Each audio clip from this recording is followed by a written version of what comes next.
ஆதன் news நேயர்களுக்கு வணக்கம். நான் உதயாஸ்ரீ. தலைப்புச் செய்திகளை காணலாம். சென்னையில் ஏற்பட்ட திடீர் பனிமூட்டத்தால் விமான சேவை பாதிப்பு.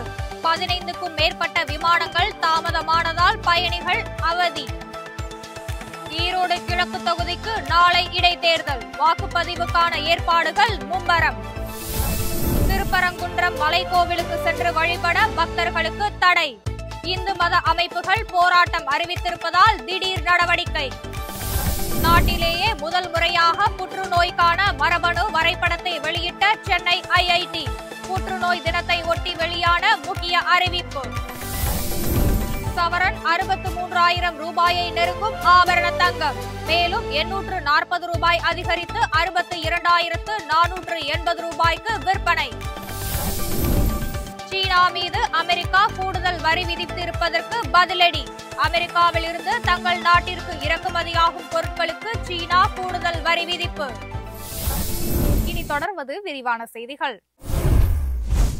இந்தியாவிலேயே காலநிலை மாற்றங்கள் குறித்து ஆராய முதல் முறையாக மாநாடு நடத்திய மாநிலம் தமிழ்நாடுதான் என முதலமைச்சர் மு க ஸ்டாலின் பெருமிதம் தெரிவித்துள்ளார்.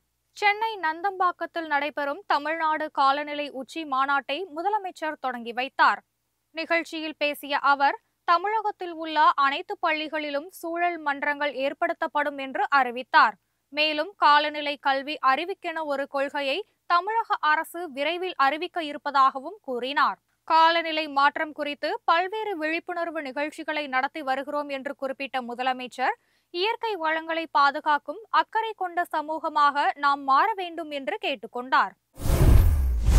பெரியாரை மோசமாக விமர்சித்து பேசி வரும் சீமான் அரசியலில் தனித்து விடப்பட்டு ஆதரவின்றி போகும் நிலை வரும் என்று அதிமுக ஒருங்கிணைப்பு குழுவின் புகழேந்தி தெரிவித்துள்ளார். ஈரோட்டில் செய்தியாளர்களுக்கு பேட்டி அளித்த அவர், பெரியார் மண்ணில் வெடிகுண்டு வீசுவேன், புல் பூண்டு கூட முளைக்காது என சீமான் பேசியதை பற்றி குறிப்பிட்டார். தமிழகத்தில் கலவரத்தை தூண்டும் வகையில் சீமான் தொடர்ந்து பேசி வருவதாகவும் கூறினார். சீமானுக்கு ஏதோ பிரச்சனை இருக்கிறது என்றும், குறிப்பாக விஜய் கட்சி தொடங்கிய பிறகுதான் சீமான் மனநிலை பாதிக்கப்பட்டு இருப்பதாகவும் அவர் கூறினார். சீமானை ஏதாவது ஒரு கட்சி ஆதரிப்பதாக சொன்னால் தான் அரசியலை விட்டே விலகுவதாகவும் புகழேந்தி அப்போது தெரிவித்தார். சென்னையில் ஏற்பட்ட திடீர் பனிமூட்டம் காரணமாக மீனம்பாக்கம் விமான நிலையத்தில் 25க்கும் மேற்பட்ட விமானங்களின் சேவை பாதிக்கப்பட்டது.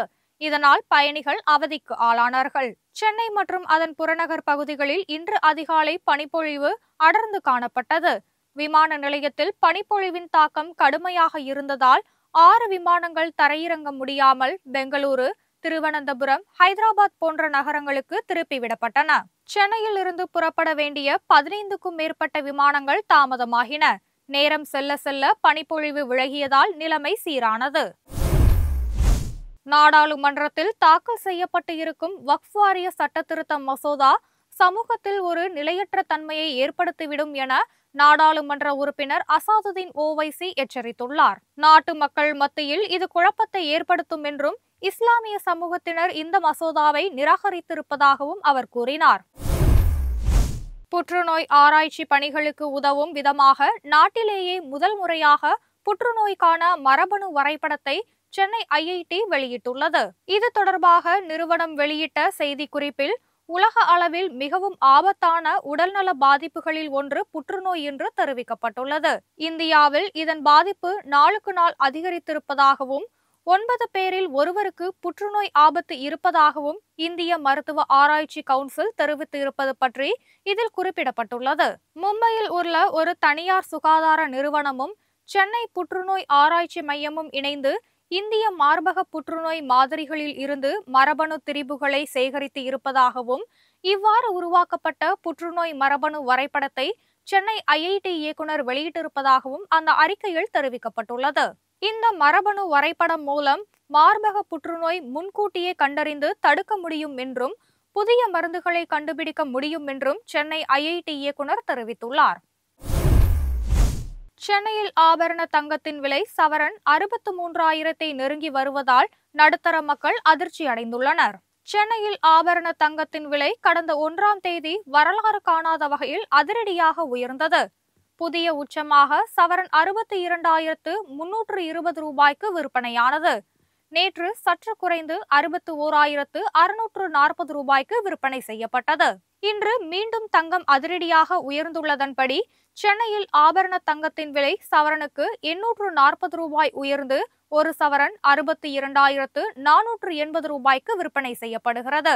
கிராமுக்கு 105 ரூபாய் உயர்ந்து ஒரு கிராம் 7,810 ரூபாய்க்கு விற்பனை செய்யப்படுகிறது.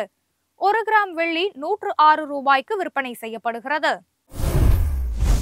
ஈரோடு கிழக்கு தொகுதி இடைத்தேர்தலுக்கான வாக்குப்பதிவு நாளை காலை 7 மணிக்கு தொடங்க உள்ள நிலையில் அதற்கான முன்னேற்பாடுகளில் தேர்தல் அதிகாரிகள் தீவிரமாக ஈடுபட்டுள்ளனர். ஈரோடு கிழக்கு தொகுதி இடைத்தேர்தலுக்கான பிரச்சாரம் நேற்று மாலையுடன் ஓய்ந்த நிலையில் நாளை காலை வாக்குப்பதிவு நடைபெற உள்ளது. இந்த தேர்தலை அதிமுக உள்ளிட்ட முக்கிய எதிர்க்கட்சிகள் புறக்கணித்துள்ளதால் திமுக மற்றும் நாம் தமிழர் கட்சி இடையே நேரடி மோதல் ஏற்பட்டுள்ளது. 46 வேட்பாளர்கள் களத்தில் உள்ளனர். 53 வாக்குச்சாவடிகளில் 237 வாக்குப்பதிவு மையங்கள் அமைக்கப்பட்டுள்ளன.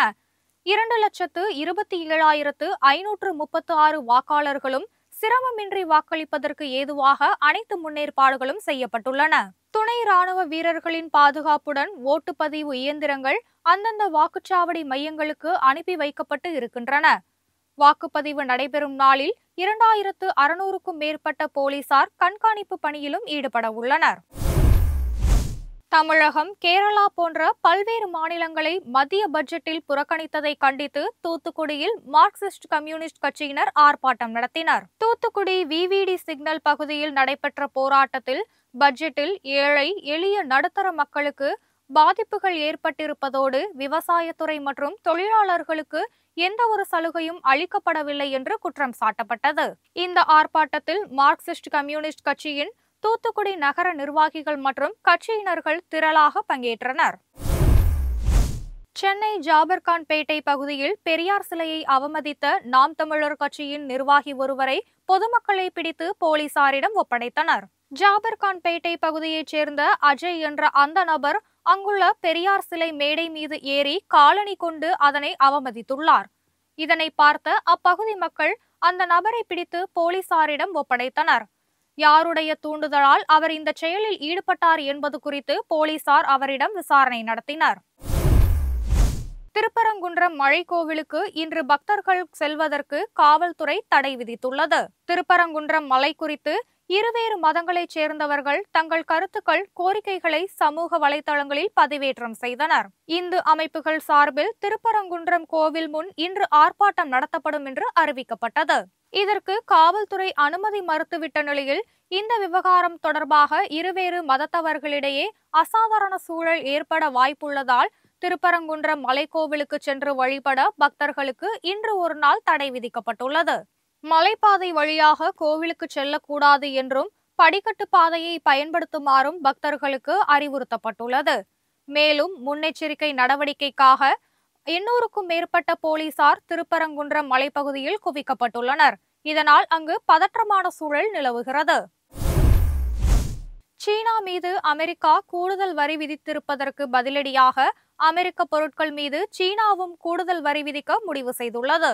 அமெரிக்க அதிபராக பதவியேற்ற டொனால்ட் ட்ரம்ப் சட்டவிரோத குடியேற்றவாசிகளை நாட்டை விட்டு வெளியேற்றுவது மற்றும் அண்டை நாடான கனடா மற்றும் மெக்சிகோவிலிருந்து இறக்குமதி செய்யப்படும் பொருட்கள் மீது 25% கூடுதல் வரி விதிப்பு போன்ற அதிரடி உத்தரவுகளை பிறப்பித்தார்.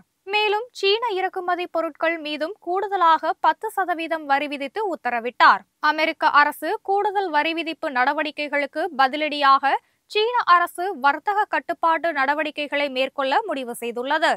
அதன்படி அமெரிக்காவிலிருந்து இறக்குமதியாகும் நிலக்கரி, எரிவாயு பொருட்கள் மீது 15% வரியும், கச்சா எண்ணெய் மற்றும் பிற பொருட்கள் மீது 10% கூடுதல் வரி விதிக்க சீன அரசு முடிவெடுத்துள்ளதாக தகவல்கள் வெளியாகியுள்ளன.